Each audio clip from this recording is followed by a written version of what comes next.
Minha namorada disse: eu te amo, mas não estou pronta para a vida chata de casal. Quero me sentir jovem e selvagem antes de me estabelecer com alguém seguro como você. Então eu dei toda a liberdade que ela queria enquanto comecei uma vida da qual ela nunca faria parte. O que ela fez depois? Preciso contar sobre a conversa que mudou completamente minha perspectiva sobre relacionamentos. Meu nome é Rafael, tenho 33 anos, e trabalho como regulador de sinistros de seguro aqui em São Paulo, morando em um apartamento legal na Vila Madalena com minha namorada Beatriz, que tem 29 anos e trabalha como assistente de marketing para uma pequena agência no centro. Estávamos juntos há uns 2 anos, morando juntos nos últimos 8 meses, e eu realmente achava que estávamos construindo algo sólido, sabe? O tipo de relacionamento onde você começa a falar de apartamentos maiores, talvez conseguir um cachorro, discutir destinos de férias para o próximo verão. Mas aparentemente, enquanto eu estava planejando mentalmente nosso futuro, Beatriz se sentia como um pássaro engaiolado, desesperada para esticar suas asas antes de se estabelecer no que ela via como o inevitável tédio da vida adulta comprometida. Começou com pequenos comentários que inicialmente discarcei como frustrações normais de relacionamento, reclamações sobre nossa rotina, como sempre assistíamos Netflix nas noites de sexta em vez de sair, como tínhamos nos tornado muito confortáveis e previsíveis.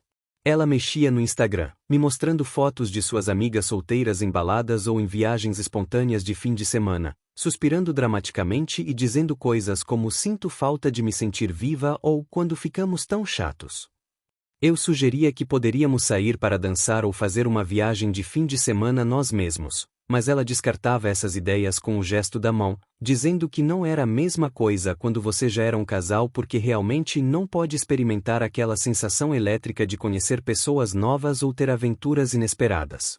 As reclamações se intensificaram durante várias semanas, ficando mais pontuais e frequentes, até que tudo parecia girar em torno de sua sensação de estar presa por nossa vida doméstica. Ela se ressentia de fazer compras juntos, ficava irritada quando eu perguntava sobre o dia dela, e começou a ficar fora até mais tarde com colegas de trabalho do seu emprego de marketing. Chegando em casa com histórias sobre paquerar estranhos em bares e como era refrescante ser vista como indivíduo em vez de metade de um casal.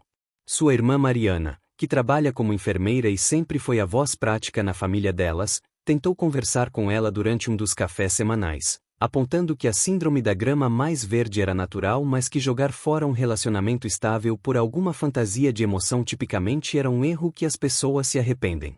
Mas Beatriz acusou Mariana de ter ciúmes porque tinha estado solteira por anos e não entendia como era se comprometer com alguém antes de experimentar tudo que a vida tinha a oferecer.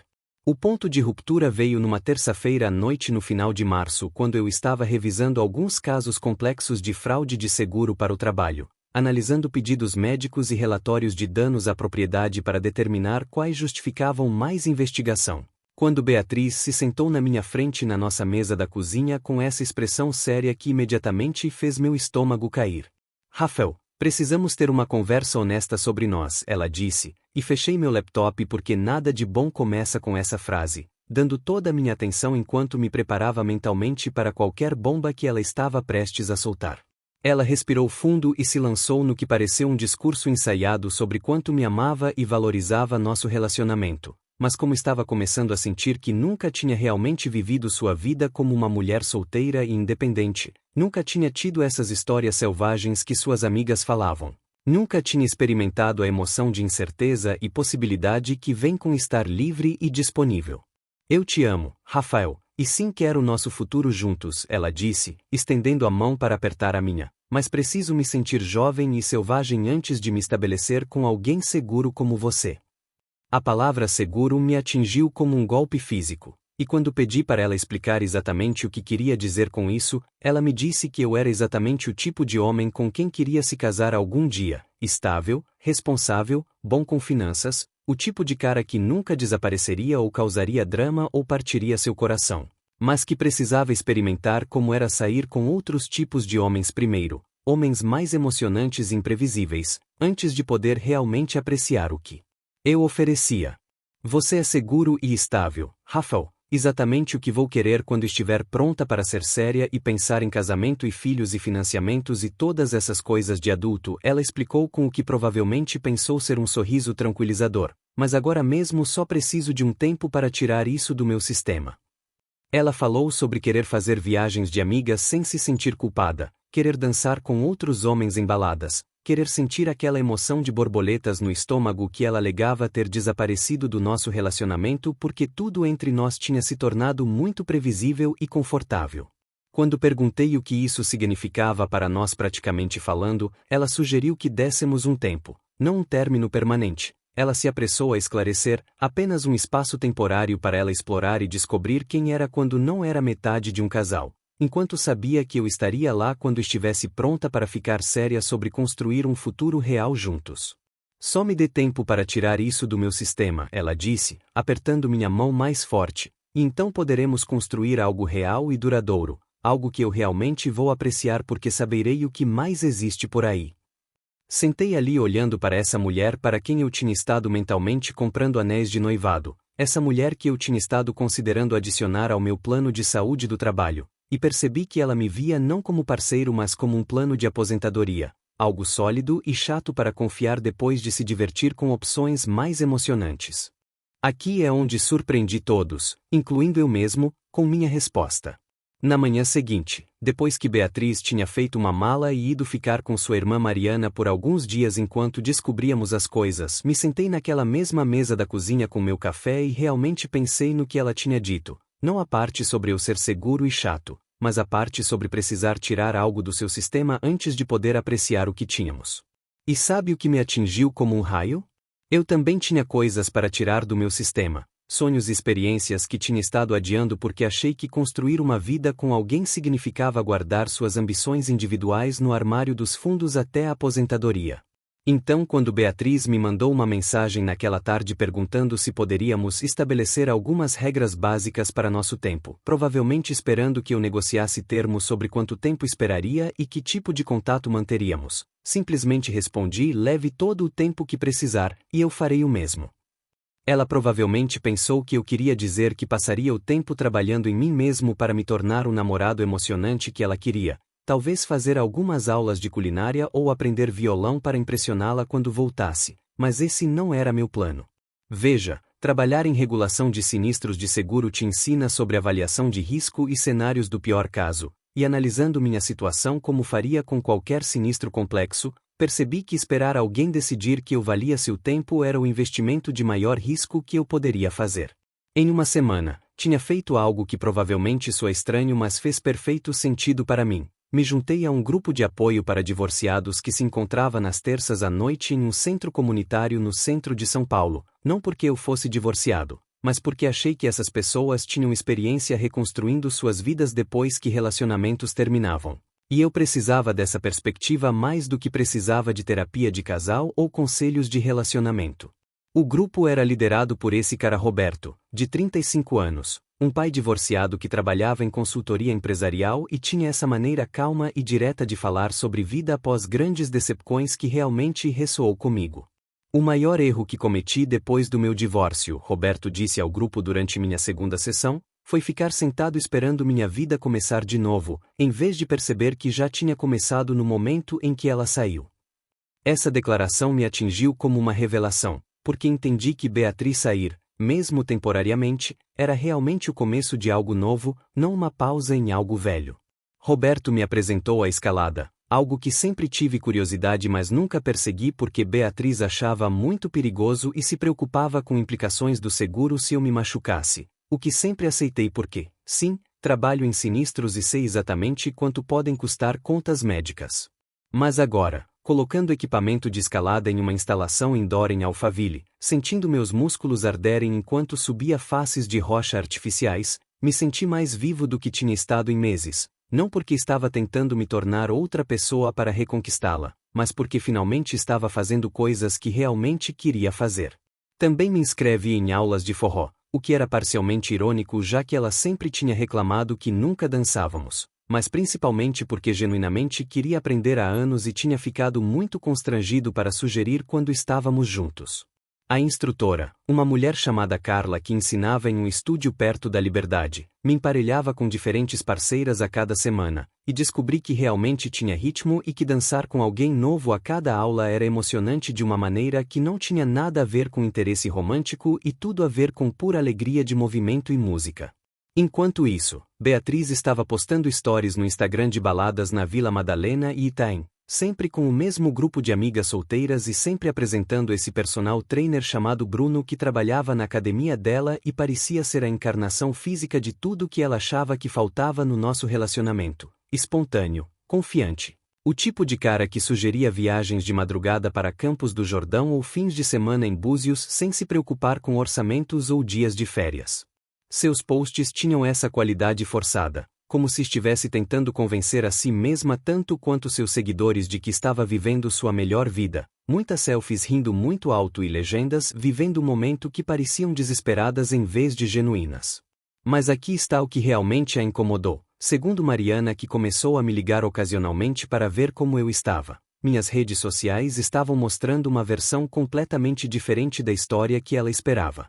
Em vez de Rafael triste sentado em casa com marmitas esperando ela voltar, meu Instagram mostrava aventuras de escalada com meus novos amigos do grupo de apoio, vídeos de dança de forró onde claramente estava me divertindo, trilhas na Serra da Cantareira em fins de semana quando ela assumia que eu estaria em casa sentindo sua falta. Ela fica perguntando por que você parece tão feliz sem ela, Mariana me disse durante uma de nossas conversas, e honestamente, Rafa, acho que ela esperava que você estivesse mais arrasado com isso. Mas a verdade era que eu não estava arrasado, estava libertado. Aqui é onde a realidade começou a atingi-la como um trem de carga.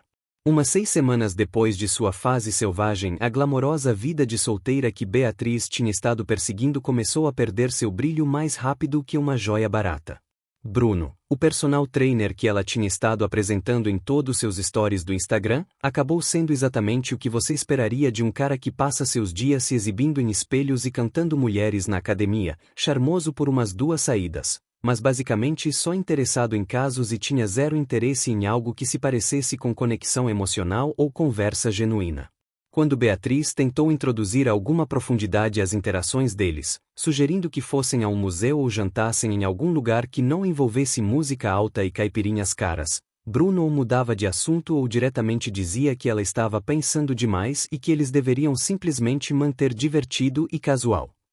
Suas amigas de balada, que tinham parecido tão emocionantes e espontâneas quando ela estava vendo de fora de um relacionamento comprometido, acabaram sendo exaustivas em sua busca implacável pela próxima balada, o próximo evento, o próximo momento digno de Instagram, sempre perseguindo alguma validação externa em vez de encontrar satisfação genuína em suas vidas. Essas mulheres, principalmente na casa dos 20 e poucos anos, pareciam presas em um estado perpétuo de emoção fabricada, constantemente planejando noitadas elaboradas que inevitavelmente terminavam com alguém chorando no banheiro, começando drama sobre nada, ou gastando dinheiro que não tinham em roupas que usariam uma vez para fotos. Beatriz se viu sentindo falta do simples prazer de uma noite silenciosa em casa, sentindo falta de ter alguém que realmente se importasse com suas experiências do dia a dia em vez de só querê-la como parceira de ala para sua última conquista romântica.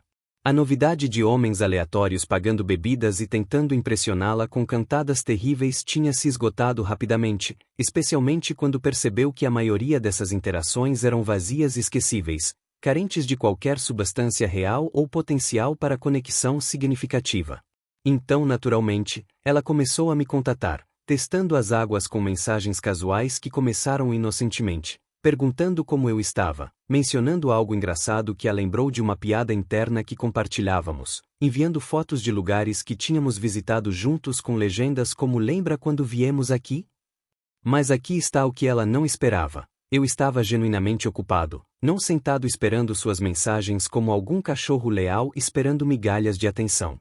Quando ela me mandou mensagem numa sexta à noite perguntando se eu queria tomar um café e colocar a conversa em dia, eu realmente estava empacotando equipamento para um fim de semana de escalada em Campos do Jordão com meu novo grupo de amigos das sessões de apoio e da academia de escalada.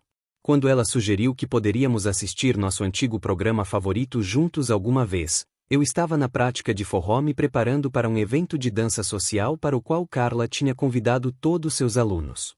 Quando ela me ligou numa terça-noite por volta das 10, provavelmente esperando me encontrar em casa sozinho e disponível para ouvir seus problemas de relacionamento com Bruno, eu estava fora com Roberto e vários outros caras do grupo, jantando e discutindo nossos planos para uma trilha pela Serra da Mantiqueira que tínhamos estado organizando há meses. Você parece diferente, ela disse durante uma de nossas conversas telefônicas, e pude ouvir confusão e algo que poderia ter sido pânico na voz dela. Tipo, mais feliz. Você está vendo alguém? A pergunta me pegou de surpresa porque honestamente, eu tinha estado em alguns encontros casuais, nada sério, só café ou jantar com mulheres que conheci através dos meus novos círculos sociais. Mas não era sobre substituí-la ou provar algo, era sobre descobrir quem eu era quando não estava constantemente gerenciando as necessidades emocionais e inseguranças de outra pessoa. Só estou vivendo minha vida, Beatriz, disse a ela. E a simplicidade dessa declaração pareceu jogá-la completamente fora de equilíbrio porque ela aparentemente esperava que eu estivesse em algum tipo de animação suspensa, esperando ela terminar de semear sua veia selvagem e voltar para reivindicar seu lugar como centro do meu universo. Mas e nós? Ela perguntou, e praticamente pude ouvir suas engrenagens mentais rangendo enquanto tentava processar o fato de que eu não tinha ficado sentado como um Golden Retriever fiel, mantendo nosso apartamento exatamente como ela deixou, me mantendo disponível para quando decidisse que estava pronta para se estabelecer com sua opção segura. As conversas se tornaram mais frequentes e mais desesperadas enquanto ela percebia que a vida da qual tinha saído caminhando, a estabilidade, a parceria genuína, o conforto de ser verdadeiramente conhecida e valorizada por alguém, não era algo que podia simplesmente pausar e recuperar quando conveniente. Ela esperava que eu permanecesse estático enquanto explorava experiências dinâmicas, mas em vez disso descobriu que eu tinha me tornado dinâmico enquanto sua exploração a deixou se sentindo vazia e desconectada de qualquer coisa significativa. Avançando rápido 6 meses e aqui é onde tudo se fechou. Beatriz me ligou numa quinta-noite em setembro, sua voz carregando aquele tom familiar de alguém que tomou uma decisão e espera que o mundo se acomode a ela, perguntando se poderíamos nos encontrar para jantar porque tinha algo importante para discutir comigo. Concordei em encontrá-la em um pequeno restaurante na Vila Madalena, parcialmente por curiosidade e parcialmente porque genuinamente tinha superado qualquer raiva ou ressentimento e podia abordar a conversa de um lugar de calma genuína. Quando ela entrou, notei imediatamente como parecia diferente, não fisicamente, mas em sua energia, sua confiança, a maneira como se portava. A mulher selvagem e aventureira que tinha me deixado 6 meses antes para explorar suas opções tinha sido substituída por alguém que parecia cansada, incerta, talvez até um pouco derrotada. Pedimos nossa comida e fizemos conversa casual por alguns minutos, mas pude ver que ela estava se preparando para algo, a maneira como continuou brincando com seu guardanapo e olhando ao redor do restaurante como se estivesse procurando as palavras certas escritas nas paredes.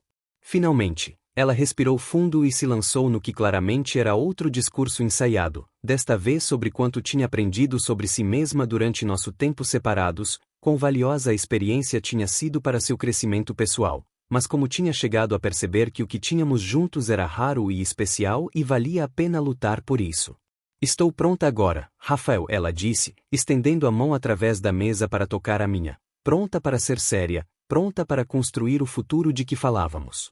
Tirei toda essa coisa selvagem do meu sistema, e agora posso realmente apreciar o que você oferece.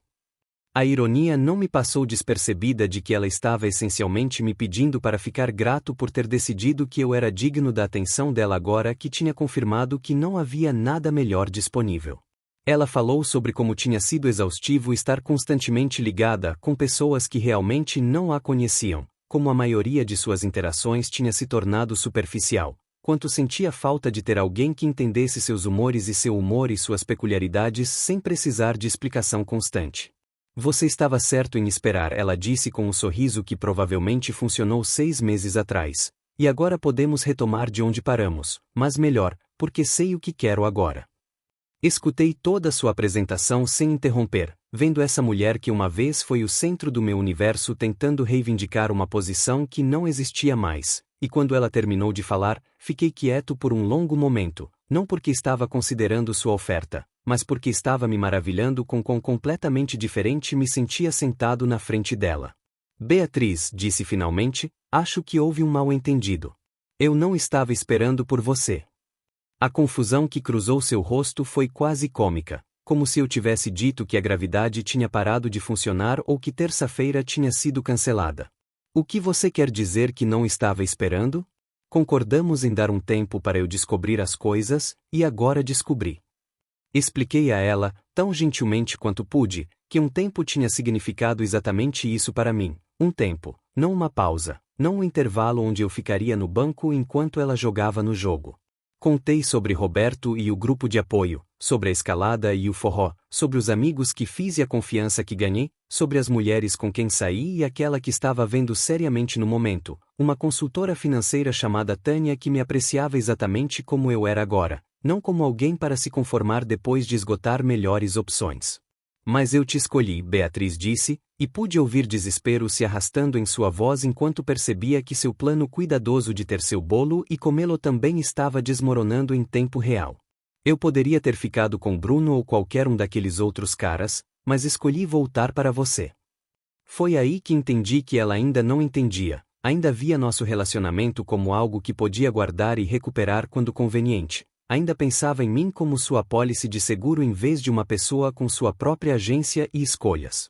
Você não me escolheu 6 meses atrás, disse, mantendo minha voz calma mas firme. Você escolheu explorar suas opções enquanto me mantinha como plano reserva. E isso me ensinou algo importante sobre a diferença entre ser o cobertor de segurança de alguém e ser genuinamente querido. Expliquei que tinha aprendido a me valorizar o suficiente para querer alguém que me escolhesse primeiro, não alguém que me escolhesse depois de confirmar que não havia nada melhor disponível. A mulher na minha frente não era a mesma pessoa por quem me apaixonei 2 anos antes, mas então novamente, eu também não. Tinha me tornado alguém que entendia que amor real não envolve ser tratado como um plano de aposentadoria, alguém que merecia estar com uma pessoa que valorizasse o que tínhamos no momento presente em vez de ver como algo para se conformar no futuro. Quando saímos do restaurante naquela noite, Beatriz parecia chocada, como alguém que esperava entrar em um quarto familiar e o encontrou completamente remodelado. Ela tinha apostado nosso relacionamento na suposição de que eu sempre estaria lá esperando, e perdeu tudo quando descobriu que tinha usado nosso tempo separados para me tornar alguém que não aceitaria ser a segunda opção de ninguém nunca mais.